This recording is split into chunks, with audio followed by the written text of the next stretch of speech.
How are you doing today, sir? Good. This is about lunch. Shooting in France is about lunch. The thing that I found, I've done a lot of set visits, and this is the first time I went over to like the craft service table and there was a bag filled of baguettes next to the table. And I'm like, oh, this is what it's like to film in France. Well, the craft table is much better much better in America. But, yes. But the lunch is a French thing. Everybody eats together, sitting down at tables and being civilized. I appreciate that. I will agree with exactly what you said. The crafty in America is why everyone is obese. Yeah. No, you sit down, you say, well, could you pass the water? Thank you very much. Would you take with bubbles or without bubbles? Oh, thank you. It's nice. It's yes, I completely agree. Definitely want to jump into why I get to talk to you, which is we're on set right now with Luc Besson's Dracula. It is very rare for me to get to talk to actors on set in an amazing set like this. Have you seen this crypt set, or are you seeing it for the first? No, yeah, I've seen it. No, I like to get an idea of what I'm getting into. So some people like to be surprised, and maybe it works for them, and it works for me to think about stuff. So I like to see it, and then I have an impression, and then I can form, sort of my fantasy can riff on that. What was it about this script and story that said, oh, I need to be in this? Well, I don't need to, at all. I think that's an important prerequisite. You can always. It's a free country still, and you can always say no. Basically, the actor's choice is a binary one, yes or no. But I wanted to work with Luc. And his angle on the Dracula, I read the novel. I really think the novel is a drag. And it's boring, it's flat, it's kind of, okay, it's popular because it was popular in the late 19th century. And we're kind of reverting to that, we're kind of, we've abandoned modernity and went back into the Victorian age, and some of us back into the Dark Ages. But anyway, that's a different discussion.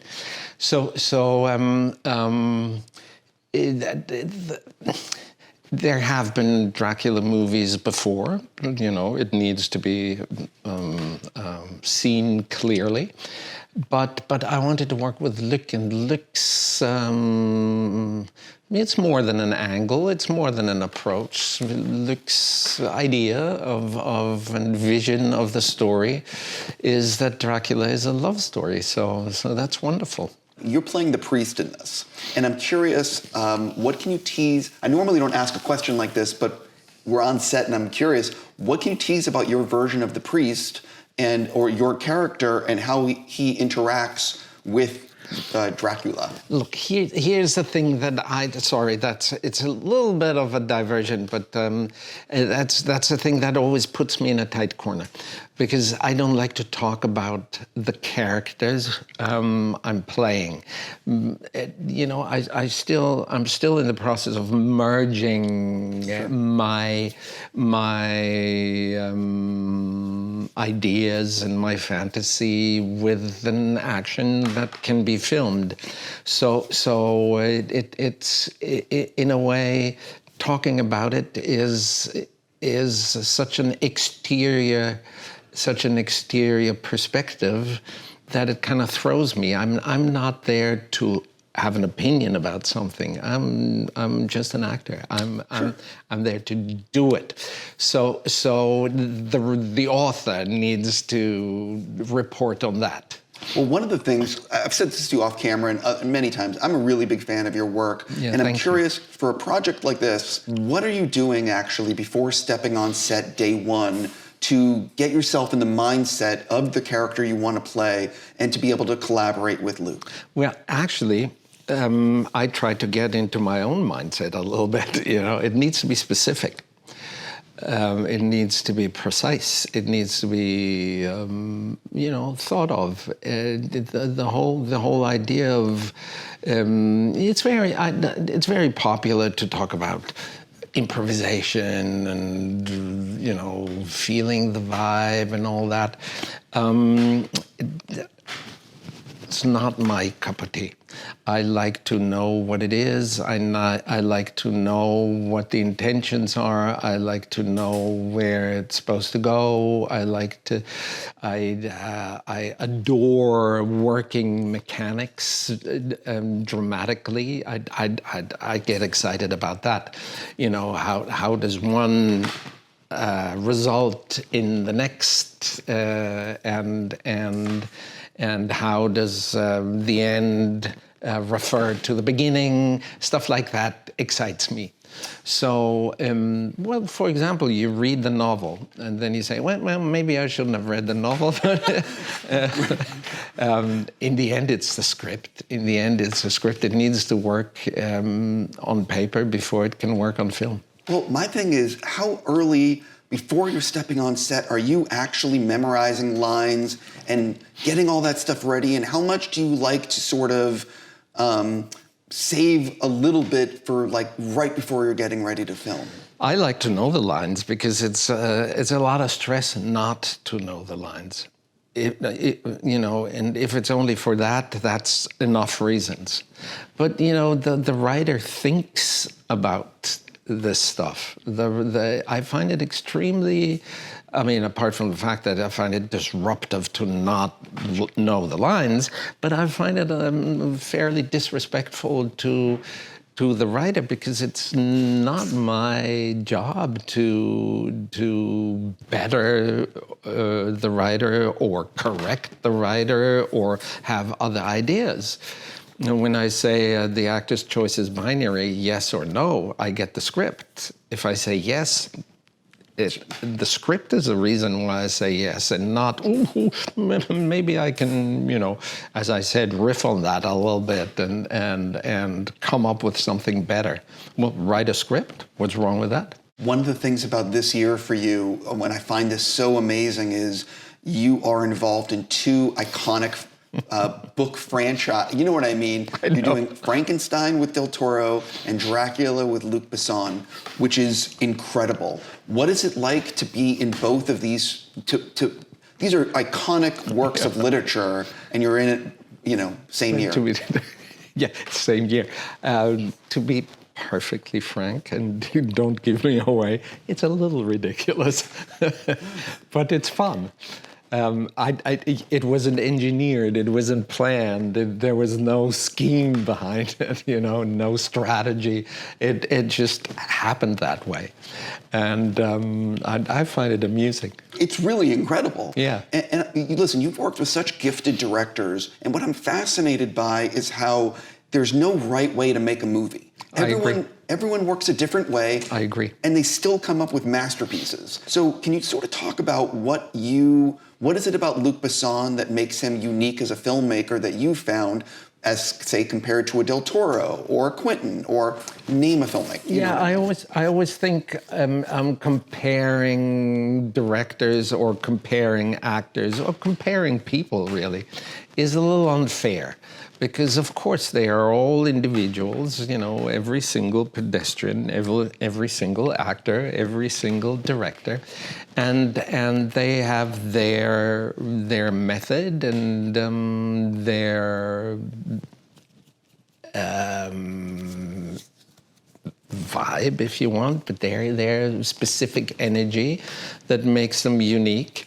And so it's a little bit like the old apple and oranges comparison, but there's one unifying thing, of course, that they all make movies, and so Luc has a very specific, it's very specifically French, which I admire and enjoy a lot.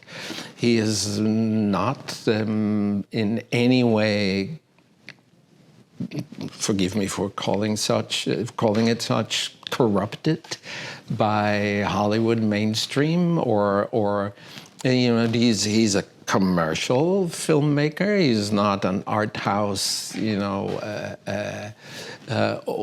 auteur kind of thing. Even though he writes a script, he produces the movie, he directs it, he operates the camera. It's his push and his energy is the first 2 weeks of my first 2 weeks of this shoot was something that I've never experienced that before. The drive, the energy behind it, and the tempo. And so you don't have time in between takes to contemplate further esoteric levels of your existence. Get on with it, do it. So that's absolutely up my alley. Well, I was going to say that's one thing about Luc that I've heard is that he works very fast. Very fast. Sometimes, hang on 1 second. I may need a moment to just readjust something.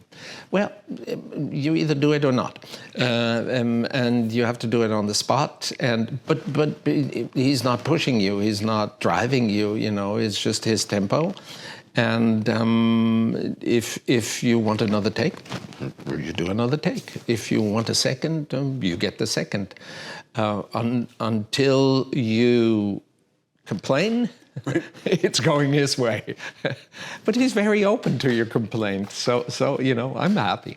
I'm always curious, when you saw the shooting schedule, did you have any days circled in terms of, I cannot wait to film this? Or are there any days that you ever have circled that, like, how am I going to film this? No, I would have as a director, but as an actor, you assume there are reasons for the way the schedule is.